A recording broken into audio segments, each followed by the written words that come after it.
Police ഉദ്യോഗസ്ഥരെ ബോംബെറിഞ്ഞ് കൊലപ്പെടുത്താൻ ശ്രമിച്ച കേസിലെ പ്രതിയായ പയ്യന്നൂരിലെ CPIM കൌൺസിലർ VK നിഷാദിന് വീണ്ടും പരോൾ. ഹൈക്കോടതിയാണ് പരോൾ അനുവദിച്ചത്. അച്ഛന്റെ ചികിത്സ ചൂണ്ടിക്കാട്ടിയാണ് പരോൾ.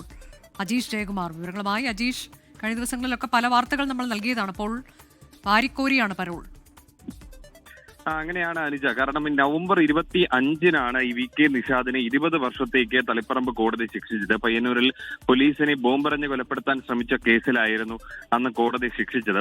അതിനുശേഷം ജയിലിൽ പോയ ഇയാൾ 1 മാസം കഴിഞ്ഞ് തദ്ദേശ തെരഞ്ഞെടുപ്പിന്റെ സത്യപ്രതിജ്ഞ സമയത്ത് ഡിസംബർ 25-നാണ് പിന്നീട് ആദ്യമായി പരോളിൽ കിട്ടി പുറത്തിറങ്ങുന്നത്. അന്ന് അച്ഛന്റെ കാൽമുട്ട് ശസ്ത്രക്രിയ അതുമായി ബന്ധപ്പെട്ട അപേക്ഷയിലായിരുന്നു ജയിൽ വകുപ്പ് പരോൾ അനുവദിച്ചത്. ആദ്യം 15 ദിവസമായിരുന്നു, പിന്നീട് അത് നീട്ടി 30 ദിവസത്തേക്ക് നീട്ടി നൽകുകയായിരുന്നു. അതിനുശേഷം ഈ ജനുവരി 26-നാണ് വീണ്ടും ജയിലിലേക്ക് പരോൾ കാലാവധി കഴിഞ്ഞ് തിരിച്ചേക്ക് കയറിയത്.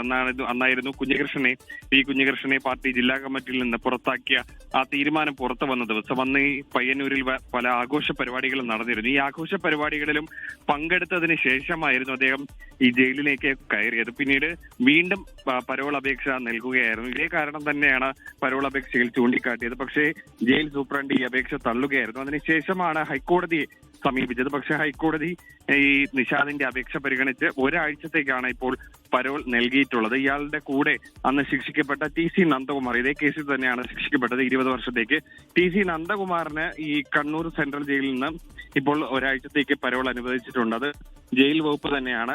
ഇതേ ചികിത്സയുമായി ബന്ധപ്പെട്ട കാരണം പറഞ്ഞാണ് നന്ദകുമാറിന് ഈ പരോൾ അനുവദിച്ചിട്ടുള്ളത്. എന്തായാലും ശിക്ഷിക്കപ്പെട്ട മാസങ്ങൾ മാത്രമാണ് ഈ നിഷാദ് ആയിട്ടുള്ളത്. നേരത്തെ പയ്യന്നൂർ നഗരസഭയിലേക്ക് മത്സരിച്ച് ജയിച്ചെങ്കിലും ഇതുവരെയ്ക്കും സത്യപ്രതിജ്ഞ ചെയ്തിട്ടില്ല. അതുകൊണ്ട് കൗൺസിലർ എന്ന് പറയാൻ സാധിക്കില്ല. എന്തായാലും ആ ഒരു സാഹചര്യത്തിൽ ആണ് ഇപ്പോൾ നിഷാദിന് വീണ്ടും ഈ പരോൾ നൽകിയിരിക്കുന്നത്.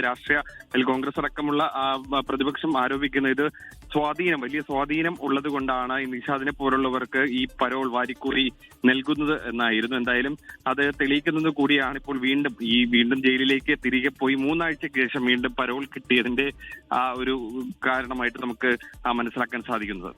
ലോകത്തെവിടെയായാലും ഏത് സമയത്തും 24 വാർത്തകളും ഓഗ്മെന്റഡ് റിയാലിറ്റി പാക്കേജുകളും എക്സ്പ്ലെയിനറുകളും വിശദമായി കാണാൻ ഞങ്ങളുടെ YouTube ചാനൽ നിങ്ങൾക്ക് സബ്സ്ക്രൈബ് ചെയ്യാം.